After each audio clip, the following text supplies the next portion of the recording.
Some viewers may find the following video disturbing. Viewer discretion is advised. Welcome everyone. Today we're going to be talking about Fatal Attraction Part 7. Today we're talking about the tragic life of Travis Alexander.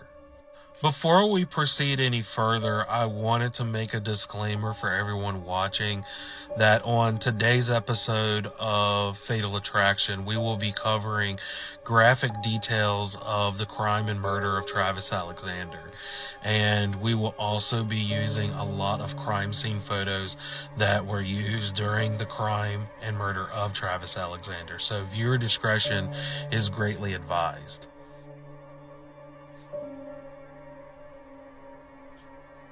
After Travis Alexander's blow up with Jodi Arias over email, Travis would begin distancing himself a lot and would really speak to family and friends less and less. It had gotten to the point that the only person he really talked to around this time would be his longtime friend and associate, Chris Hughes. And during this time, Chris Hughes and Travis Alexander had decided that they were going to take a little mini vacation. Prepaid Legal would be having a convention as they normally did, but this time the convention would be held in Cancun, Mexico. And Chris and Travis had planned to take a little mini vacation over there while they were at this business meeting. Now, Travis originally had planned on taking Jodi to this vacation as it was one of the many spots that they had marked down from the book 1,000 Places to Visit Before You Die. But he would quickly change his mind by March. So Travis would call his girlfriend Mimi Hall and ask her if she would be interested in going to the convention with him in Cancun. Originally, Mimi Hall was very skeptical, but Travis would reassure her that he would buy separate rooms at the hotel. And after he would tell Mimi this, she was more on board for this little vacation. As the day approached for Chris Hughes, Sky, and Mimi to go on this vacation, they suddenly stopped hearing from Travis. And by June 4th, they were getting really worried because it was not like him to not respond to text messages or calls.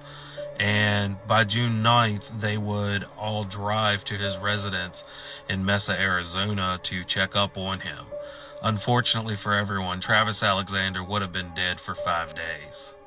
On the morning of June 9th, 2008, Mimi Hall, Chris, and Sky Hughes would arrive to the residence of Travis Alexander. And there, Mimi Hall would make a very distressed phone call to 911. What's going on? A friend of ours is dead in his bedroom. We haven't heard from him for a while. We think he's dead. His roommate just went in there and said there's lots of blood. I didn't go in, but I can give you the phone to someone who went in there. Yes, please, can you? Hello. Hi, so what's going on? He's dead. He's in his bedroom. Okay. In the shower. Okay. How did this happen? Do you have any idea? No, we have no idea. Everyone's been wondering about him for a few days. She said that there's blood. So is it coming from his head? Did he No, it's all over the place.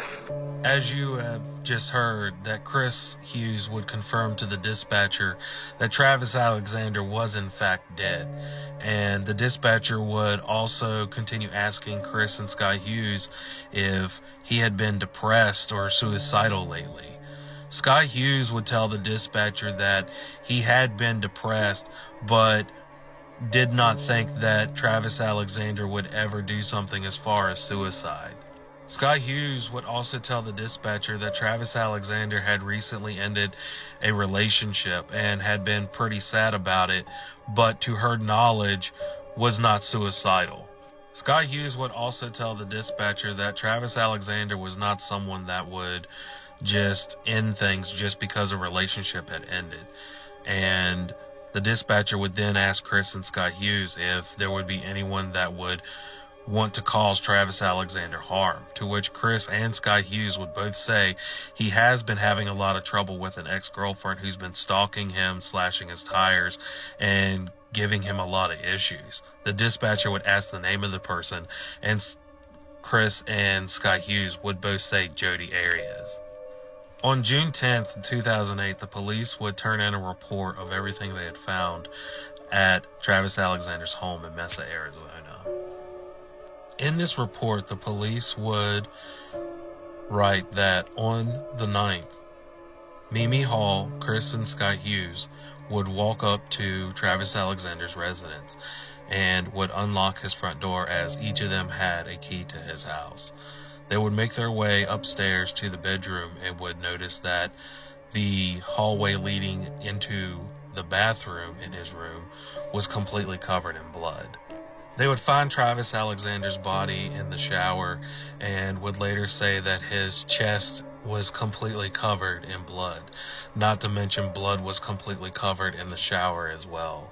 While investigating, the police would recognize that there was also a steam vacuum cleaner in the hallway to show that whoever had murdered Travis Alexander had tried to cover their steps, but they did a very sloppy job in doing so. The police would also recognize that in the bedroom of Travis Alexander, they realized that all the beddings of his bed would actually be removed, and this would confirm the police's original theory that whoever was there was trying to cover their tracks. The police would also take notice that in the same hallway leading up to the bathroom, there would be bloody footprints that would lead into the bathroom. They would also find bloody handprints smeared on the wall of the hallway, as well as they would also find bloody handprints in the sink of the bathroom. The police would also find a .25 caliber shell casing embedded in a puddle of dry blood, and in that same puddle of blood they would also find 2 strands of hair. The police would say that there was plenty of evidence within the bathroom, but the unfortunate thing is they would not find the murder weapon of the handgun nor the knife that actually killed Travis Alexander. The police would also find in the shower a 16-ounce tumbler that was sitting in the shower room covered in blood, and the police had also theorized that the killer had taken the tumbler inside the bathroom to kind of clean the area and the blood that was in the bathroom, but would do a very sloppy job. The police, under further investigation, would also find a bleach-soaked brown towel and a Samsung camera in the washing machine. And right next to the drying machine would actually find the bedding that was originally on the bed of Travis Alexander, which would also confirm the police's theory that whoever that was at the house was trying to cover their tracks and had probably known Travis. Police would take the body of Travis Alexander to do an autopsy, and the coroner's report would come back and say that Travis Alexander was killed 3 times over. In this report, the coroner would say that Travis Alexander was taking a bath at the time of the murder, where the killer would walk in behind him and stab him multiple times. And this would confirm with all the defensive wounds that they would also find on Travis Alexander. And the coroner would also report that after walking out of the shower trying to defend himself, he was continually being stabbed while he was trying to escape, to where he would collapse in his bedroom, where the killer would actually take the knife and slice his throat ear to ear. And after slitting his throat, the killer would then take a .25 caliber pistol out, place it at his right temple, and pull the trigger. The coroner's report would also say that after Travis Alexander had been murdered, the killer would then take Travis Alexander and drag him back into the shower so that the shower could actually wash off any sign of foreign DNA that may or may not have been on him at the time of the murder.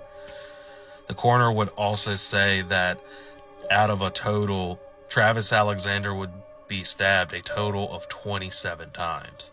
The police would also make a report and say that due to the temperature that was in the house because of the AC unit, it actually kept his body perfectly preserved.